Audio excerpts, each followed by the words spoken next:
SSLC ಫಲಿತಾಂಶ ಪ್ರಕಟವಾಗ್ತಾ ಇದೆ. ಇನ್ನೇನು ಸ್ವಲ್ಪ ಹೊತ್ತಲ್ಲಿ KSEAB ವೆಬ್ಸೈಟ್ ಅಲ್ಲಿ ವಿದ್ಯಾರ್ಥಿಗಳಿಗೆ ಫಲಿತಾಂಶ ಲಭ್ಯವಿದೆ. ಈ ಬಗ್ಗೆ ಸಚಿವರು ಮಾತಾಡ್ತಾ ಇದ್ದಾರೆ, ನೋಡೋಣ. ಇಬ್ಬರೇ 625 ತಗೊಂಡಿದ್ರು. ಅಂದರೆ ನಾನು ಎಲ್ಲೋ ಲಾಸ್ಟ್ ಟೈಮ್ ಕಾಪಿ ಹೊಡೆದು ಪಾಸ್ ಆದರೂ ಅದೆಲ್ಲ ನಾನು ಹೇಳೋದಕ್ಕೆ ಹೋಗೋದಿಲ್ಲ. ಯಾಕೆಂದರೆ that is the reason we brought in ಪರೀಕ್ಷೆನ ವೆಬ್ಕಾಸ್ಟಿಂಗಲ್ಲಿ ಮಾಡಬೇಕಂತ. ಈ ಸತಿ 22 ಜನರು ತಗೊಂಡಿದ್ದಾರೆ. 22 ಮಕ್ಕಳು ಇವತ್ತು ಸರ್ಕಾರಿ ಶಾಲೆಗಳಲ್ಲಿ 2 ಶಾಲೆಯಲ್ಲಿ ಮಾಡಿದ್ದಾರೆ. ಒಂದು ಸರ್ಕಾರಿ ಶಾಲೆ, ಇನ್ನೊಂದು ಉರ್ದು ಸರ್ಕಾರಿ ಶಾಲೆ. 2 ಶಾಲೆಯಲ್ಲಿ 625ಗೆ 625 ತೊಗೊಂಡಿದ್ದಾರೆ. ಆ ಥರ ಏನಾದ್ರು ಇದ್ರೆ ಕಿಶೋರ್ ಅವರೇ ನನಗೆ ಆ ಲೆಟ್ರ್ ಇದನ್ನು ಕೊಡ್ತಾ ಇರಬೇಕಾಗತ್ತೆ. ಆಮೇಲೆ ಶಾಲೆ ಪರೀಕ್ಷೆ ಮೌಲ್ಯಮಾಪನ ಇದ್ದದ್ದು ಹಾಂ, ಈಗ ಮತ್ತೆ ರಿವ್ಯಾಲ್ಯೂಯೇಷನಿಗೆ ಅವ್ರಿಗೆ ಈಸಿ ಆಗಲಿ ಅಂತ. ಯಾಕೆಂದರೆ ನಾವೆಲ್ಲ ಸೆಕೆಂಡ್ ಎಕ್ಸಾಮ್, ಥರ್ಡ್ ಎಕ್ಸಾಮು ಕೂಡ ನಿಮಗೆಲ್ಲ ನಾನು ಹೇಳ್ತೀನಿ, ಇವಾಗ ಅನೌನ್ಸ್ ಮಾಡ್ತೀನಿ. ಸೆಕೆಂಡ್ ಆ್ಯಂಡ್ ಥರ್ಡ್ ಎಕ್ಸಾಮಿಗೆಲ್ಲ ಇರೋದ್ರಿಂದ ಆನ್ಲೈನಲ್ಲೇ ಅವ್ರು ಸ್ಕ್ಯಾನ್ ಮಾಡಿ, ಆನ್ಲೈನಲ್ಲೇ ಒಂದು ಆ್ಯಂಡ್ರಾಯ್ಡ್ ಆ್ಯಪ್ ಮಾಡಿದ್ದೀವಿ ನಾವು. ಅದರೊಳಗೇ ಅವರು ಆನ್ಲೈನಾಗಿ ಅವರು ರಿವ್ಯಾಲ್ಯೂಯೇಷನಿಗೆ ಹಾಕ್ಕೊಳ್ಬೋದು. ಅದನ್ನು ಕೂಡ ಈ ಸತಿ, ಯಾಕೆಂದರೆ ಅವ್ರಿಗೆ ಅನುಕೂಲ ಆಗಲಿ ಅಂಥೇಳಿ ನಾವು ಮಾಡಿದ್ದೀವಿ. ಅದ್ರ ಜೊತೆಗೆ ಇದು ಬಹಳ ಮುಖ್ಯ, ದಯವಿಟ್ಟು. ಯಾಕೆ ಅಂತ ಹೇಳಿದರೆ ಸೆಕೆಂಡ್ ಆ್ಯಂಡ್ ಥರ್ಡ್ ಎಕ್ಸಾಮ್ದು ಸುಮ್ಮನೆ ತಮ್ಮ ಗಮನಕ್ಕೆ ತರಲಿಕ್ಕೆ ಇಷ್ಟಪಡ್ತೀನಿ. ಲಾಸ್ಟ್ ಟೈಮ್ ಬಂದಾಗ ಇಲ್ಲೇ ಸುಮಾರಷ್ಟು ನಾವು ಚರ್ಚೆ ಮಾಡಿದ್ವಿ ಇಂಪ್ರೂವ್ಮೆಂಟಿಗೆ. ಹೋದ ಸತಿ 36,000 ಮಕ್ಕಳು ತೊಗೊಂಡಿದ್ರು ಇಂಪ್ರೂವ್ಮೆಂಟಿಗೆ ಸೆಕೆಂಡ್ ಇಯರ್ ಪಿ ಯು ಸಿಯಲ್ಲಿ. ಈ ಸತಿ ನಾವು ಸೆಕೆಂಡ್ ಆ್ಯಂಡ್ ಥರ್ಡ್ ಎಕ್ಸಾಮ್ ಮಾಡಿರೋದ್ರಿಂದ 79,000 ಮಕ್ಕಳು ಇಂಪ್ರೂವ್ಮೆಂಟಿಗೆ ಮತ್ತೆ ಎಕ್ಸಾಮಿಗೆ ತೊಗೊಂಡಿದ್ದಾರೆ. ಅಂದರೆ second and third exam policy ಇದೆಯಲ್ಲ, this has really help childrens. ನಾನು ಮೊನ್ನೆ ಕುಮಟಾಗೆ ಹೋಗಿದ್ದೆ. ಕುಮಟಾದಲ್ಲಿ ಒಂದು ಮಗು 99% ತೊಗೊಂಡಿದ್ದೆ 2 ಸಬ್ಜೆಕ್ಟಲ್ಲಿ. ಅವರು ಮತ್ತೆ ಎಕ್ಸಾಮ್ ತೊಗೊಂಡಿದ್ದಾರೆ. ನಾನು ಕೇಳಿದೆ ಯಾಕಮ್ಮ ಅಂತ ಹೇಳಿ. ಇಲ್ಲ, ಆ್ಯಕ್ಚುಲಿ ನನಗೆ 100 ಬರಬೇಕಾಗಿತ್ತು, ಅದಕ್ಕೆ ನಾನು ಎಕ್ಸಾಮ್ ತೊಗೊಂಡು 100 ತೊಗೊಳ್ತಾ ಇದ್ದೀವಿ. ಅಂದರೆ ಸೇಮ್ ಇಯರ್ ಅದೇ ಮಕ್ಕಳು ತೊಗೊಳ್ತಾರೆ ಅಂತ ಹೇಳಿದರೆ, ಇದು ಎಕ್ಸಾಮಿಗೆ 79,000 ಮಕ್ಕಳು ತೊಗೊಂಡಿದ್ದಾರೆ. ಪ್ಲಸ್ ಹೋದ ಸತಿ ತಮಗೆ ಗೊತ್ತು ಯಾರ್ಯಾರು ಇನ್ನೂ ಪಾಸ್ ಆಗಿಲ್ಲ. ಯಾಕೆಂದರೆ ನಾನು ಯಾರನ್ನೂ ಫೇಲ್ಡ್ ಅಂತ ಹೇಳೋದಿಲ್ಲ. ಥರ್ಡ್ ಎಕ್ಸಾಮ್ ಆಗೋವರೆಗೂ ಕೂಡ ಯಾರು ಇನ್ನೂ ಪಾಸ್ ಆಗಿಲ್ಲ ಅವರಿಗೆ ಮತ್ತೆ ಅವರಿಗೆ ಎಕ್ಸಾಮ್ ತಗೊಳ್ಳಿಕ್ಕೆ ಏನು ಸೆಕೆಂಡ್ ಇಯರ್ ಪಿ ಯು ಸಿಯಲ್ಲಿ ಹೇಳಿದ್ವಿ, ಶೇಕಡವಾರು ಆಲ್ಮೋಸ್ಟ್ 92% ಎಲ್ಲರೂ ಕೂಡ ಎಕ್ಸಾಮಿಗೆ ತೊಗೊಂಡಿದ್ದಾರೆ. ಯಾಕೆಂದರೆ ಫೀಸು ಕೂಡ ಲಾಸ್ಟ್ ಟೈಮ್ ನಾವು ಬೇಡ. ಯಾಕೆಂದರೆ ಫೇಲ್ ಆಗೋರು ಯಾರು ಅಂತ ಹೇಳಿದರೆ ಗ್ರಾಮೀಣ ಭಾಗದಲ್ಲಿರ್ತದೆ, ಆರ್ಥಿಕವಾಗಿ ತೊಂದರೆ ಇರ್ತದೆ. ಆರ್ಥಿಕವಾಗಿ ಕಲಿಕೆಯಲ್ಲಿ ಅವ್ರ ಮನೆಯೂ ನೋಡ್ಕೊಳ್ಬೇಕು, ಪ್ಲಸ್ ಅವರು ಕಲಿಕೆಯನ್ನು ಮಾಡೋದ್ರಿಂದ ಅವ್ರಿಗೆ ಕಷ್ಟ ಆಗೋದ್ರಿಂದ ಕುಡಿಯೋಕ್ಕೆ ಒಂದು ಬಾಟಲ್ ನೀರು ಕೊಡಿ. ಸೊ ಅದನ್ನು ಕೂಡ ನಾವು ಅವ್ರಿಗೆ ಸಹಾಯ ಮಾಡಬೇಕು ಅಂತಿದ್ರೆ, enrolment for not at past for second year P U C is about 90 to 93%. ಅದನ್ನು ನಾವು SSLCಗೂ ಕೂಡ ನಾವು ಉಪಯೋಗ ಮಾಡ್ಕೊಳ್ತಾ ಇದ್ದೀವಿ. ಫಸ್ಟು ಅದು ಹೇಳೋಕ್ಕಿಂತ ಮುಂಚೆ second and third exam, second exam SSLC 26/5/2025ಕ್ಕೆ ಅಲ್ಲಿಂದ 2/6/25ವರೆಗೂ ತಗೊಳ್ತಾ ಇದ್ದೀವಿ. ಅಂದರೆ ಈ ತಿಂಗಳು ಮೇ 26ರಿಂದ ಜೂನ್ 2ನೇ ತಾರೀಕುವರೆಗೂ SSLC 2ನೇ ಎಕ್ಸಾಮ್ ತಗೊಳ್ತಾ ಇದ್ದೀವಿ. SSLC 3ನೇ ಎಕ್ಸಾಮು ಕೂಡ ಇವಾಗಲೇ ಅನೌನ್ಸ್ ಮಾಡ್ತಾ ಇದ್ದೀವಿ. ಅದನ್ನು ಕೂಡ ಜೂನ್ 23ರಿಂದ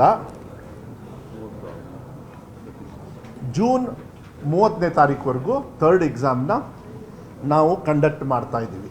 ಇದನ್ನು ನಾನು ಹೇಳಲಿಕ್ಕೆ ಇಷ್ಟಪಡ್ತೀನಿ. ಯಾಕೆಂದರೆ ಮಕ್ಕಳು ಕಾಲೇಜಿಗೆ, ಹೈಯರ್ ಕಾಲೇಜಿಗೆ ಹೋಗ್ಬೋದು, ಇಲ್ಲ ಬೇರೆ ಬೇರೆ ಕಾಲೇಜಿಗೆ, ಅವ್ರು ಏನೇನೋ ಆಸೆ ಇರುತ್ತೆ. ಅನಿವಾರ್ಯದಿಂದ ಅವ್ರಿಗೆ ಹುಷಾರಿಲ್ಲೋ, ಇಲ್ಲ ಅವತ್ತೇನೋ they had a bad day, ಇಲ್ಲಾಂದರೆ ಎಕ್ಸಾಮ್ ಚೆನ್ನಾಗಿ ಬರೆಯೋಕ್ಕಾಗಲಿಲ್ವೋ, ಅದು ಕಾರಣ ಬೇರೆ.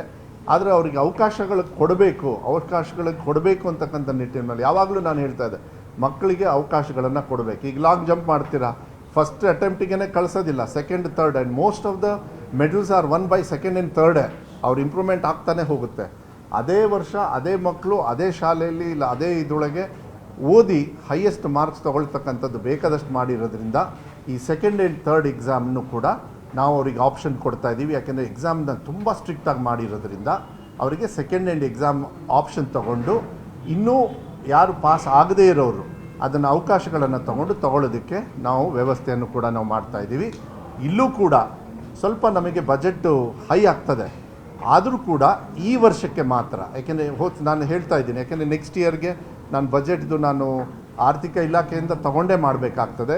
ಆದರೆ ಈ ಸತಿ ಸೆಕೆಂಡ್ ಆ್ಯಂಡ್ ಥರ್ಡ್ ಎಕ್ಸಾಮಿಗೆ ಯಾರ್ಯಾರು ಇನ್ನೂ ಪಾಸ್ ಆಗಿಲ್ಲ ಮತ್ತೆ ಪಾಸ್ ಆಗಲಿಕ್ಕೆ ಅವಕಾಶಗಳನ್ನು ಪಾಸ್ ಆಗದೇ ಇರೋರು ಮಾತ್ರ ಇಂಪ್ರೂವ್ಮೆಂಟಿಗೆ ಆಗಲ್ಲ, ಅದಕ್ಕೆ ಸಪ್ರೇಟ್ ಕ್ಯಾಟಗರಿ.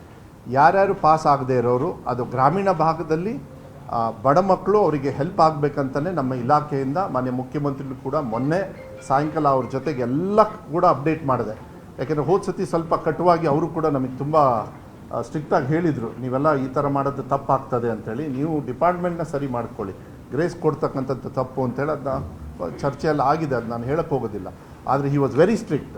ನೀವು ಸ್ಪೆಷಲ್ ಕ್ಲಾಸಸ್ ತೊಗೊಳ್ಳಿ, ಅವ್ರಿಗೆ ಹೆಲ್ಪ್ ಏನೇನು ಮಾಡಬೇಕು ಎಲ್ಲ ಮಾಡಿ, ಆದರೆ ಗ್ರೇಸ್ ಕೊಡ್ತಕ್ಕಂಥ ಸಂಪ್ರದಾಯನ ಬಿಡಬೇಕಂತ. ಮಾಡ್ರೇಟ್ ಗ್ರೇಸ್ ಅಂತ ಇರ್ತದೆ. ಲಾಸ್ಟ್ ಟೈಮ್ PUCಗೆ SSLCಗೆ ಏನಿರುತ್ತೆ ಅದು ಜನರಲ್ ಆಗಿರುತ್ತೆ. ಈ 2 ಸಬ್ಜೆಕ್ಟು ಮಾರ್ಜಿನಲ್ 5 ಇದ್ದಾಗ ಅದು ಅದ್ರ ಬಗ್ಗೆ ಬೇಕಾದ್ರೆ ಡೀಟೇಲ್ಸ್ ಬೇಕಾದ್ರೆ ಆನ್ಲೈನಲ್ಲಿ ಸಿಗುತ್ತೆ, ನಾನು ಅದನ್ನ ಚರ್ಚೆ ಮಾಡೋದಕ್ಕೆ ಹೋಗೋದಿಲ್ಲ. ಬಟ್ ಈ ಸತಿಗೆ ಸಾಕಷ್ಟು ಹೊರೆ ಬರ್ತಾ ಇದೆ ನಮಗೆ, ಅದು ಎಷ್ಟು ಅಂತೇಳಿ ಕ್ಯಾಲ್ಕುಲೇಷನ್ ಮಾಡೋದಕ್ಕೆ ಹೇಳಿದ್ದೀನಿ. ಆದರೂ ಕೂಡ ಈ ಸತಿನೂ ಕೂಡ ಶುಲ್ಕ ಯಾರು ಮತ್ತೆ ಪಾಸ್ ಆಗದೇ ಇರೋರು ಅವರಿಗೆ ಸಂಪೂರ್ಣವಾಗಿ ಶುಲ್ಕ ತಗೊಳ್ಳೋದಿಲ್ಲ. ದಯವಿಟ್ಟು ಎಲ್ಲರೂ ಕೂಡ 2ನೇ ಎಕ್ಸಾಮ್ನ 3ನೇ ಎಕ್ಸಾಮ್ನ ಇವಾಗಲೇ ತಗೊಳ್ಳಿ ಅಂತಕ್ಕಂಥದ್ದು. ಆಮೇಲೆ ಕ್ವಶನ್ಸ್ ತೊಗೊಳ್ತೀನಿ.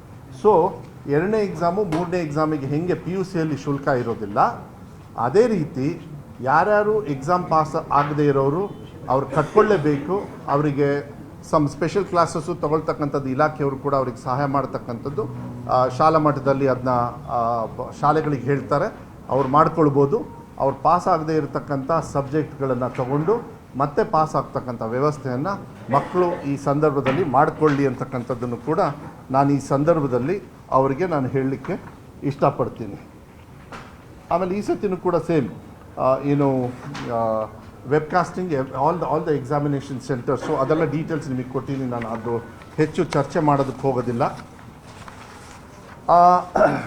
ಇದು ನಮಗೆ ಸ್ವಲ್ಪ ಒಂದು 8% ಸ್ವಲ್ಪ ಇಂಪ್ರೂವ್ಮೆಂಟಿಗೆ ಕಾರಣ ಏನು ಅಂತ ಹೇಳಿದರೆ, ನಾವು ಸಿಲೆಬಸ್ನ December end first week of ಜಾನ್ವರಿಗೆ ಎಲ್ಲ ಸಿಲೆಬಸ್ಸು ಮುಗಿಸಿದ್ವಿ ಈ ಸತಿ. ಯಾಕೆಂದರೆ ಲಾಸ್ಟ್ ಟೈಮ್ ರಿಸಲ್ಟ್ ಬಂದ ಮೇಲೆ ಮಾನ್ಯ ಮುಖ್ಯಮಂತ್ರಿಗಳು ನಮಗೆಲ್ಲ ಮೀಟಿಂಗ್ ತೊಗೊಂಡು, ಇಲಾಖೆಯಲ್ಲೂ ಕೂಡ ಮೀಟಿಂಗ್ಸ್ ತೊಗೊಂಡು, ನೀವು ಕಲಿಕೆಗೆ ಕ್ಲಾಸ್ ರೂಮ್ ಕಲಿಕೆ ಅಂದರೆ ಕ್ಲಾಸ್ ರೂಮ್ ಒಳಗಡೆ ಕಲಿಕೆಗೆ ಜಾಸ್ತಿ ಒತ್ತನ್ನು ಕೊಡಬೇಕಾಗತ್ತೆ.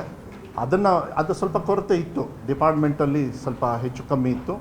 ಸೊ ಅದಕ್ಕೆ ಇಂಪಾರ್ಟೆನ್ಸ್ ಕೊಟ್ಟಿರೋದ್ರಿಂದ ಜಾನ್ವರಿ ಫಸ್ಟ್ ವೀಕ್ ಒಳಗೆ ಎಲ್ಲ ಕ್ಲಾಸಸ್ ಮುಗಿಸಿದ್ವಿ.